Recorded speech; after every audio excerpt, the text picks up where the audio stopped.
ഷിജ, ഈ തെരഞ്ഞെടുപ്പ് കമ്മീഷന്റെ നിർദ്ദേശത്തിൽ മെറ്റയ്ക്ക് സംഭവിച്ച പിഴവ് അത് വലിയ വിവാദമാക്കി സംസ്ഥാന സർക്കാരിന്റെയും മുഖ്യമന്ത്രിയുടെയും മേൽ കെട്ടിവെക്കാനുള്ള യുഡിഎഫിന്റെ നീക്കമാണ് ഈ പ്രതികരണത്തോടെ പൊളിഞ്ഞിരിക്കുന്നത്. എന്തൊക്കെയാണ് രത്തൻ കേൽക്കർ പറഞ്ഞ പ്രധാനപ്പെട്ട കാര്യങ്ങൾ?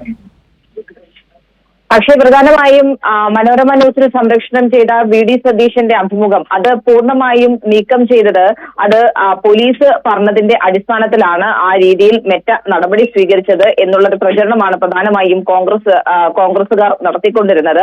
അതിലാണ് ഇപ്പോൾ ഇന്ന് കൂടുതൽ വ്യക്തത മുഖ്യ തെരഞ്ഞെടുപ്പ് ഓഫീസർ വരുത്തിയിരിക്കുന്നത്. അതിൽ അദ്ദേഹം പറഞ്ഞത് ഈ അഭിമുഖത്തിന്റെ കമന്റ് ബോക്സിൽ മോശം കമന്റുകൾ വരുന്ന ഒരു സാഹചര്യം ഉണ്ടായി. അങ്ങനെ മോശം കമന്റുകൾ വരുന്നു എന്നുള്ളത് പോലീസിന്റെ സൈബർ വിഭാഗം കണ്ടെത്തുകയായിരുന്നു. അതിന്റെ അടിസ്ഥാനത്തിലാണ് പോലീസ് കമന്റ് ബോക്സ് മാറ്റുവാൻ വേണ്ടിയിട്ടുള്ള നിർദ്ദേശം നൽകിയത്. പക്ഷേ മെറ്റ ആ കമന്റ് ബോക്സ് നീക്കം ചെയ്യുന്നതിന് പകരം അഭിമുഖം പൂർണ്ണമായും മാറ്റുകയാണ് ചെയ്തത്. അതാണ് ആ സംഭവത്തിൽ ഉണ്ടായ കാര്യം എന്നുള്ള കാര്യം അദ്ദേഹം എടുത്തു പറഞ്ഞു. ഏതായാലും ഇതുമായി ബന്ധപ്പെട്ടുകൊണ്ട് പരാതികൾ ലഭിച്ചിട്ടുണ്ട്.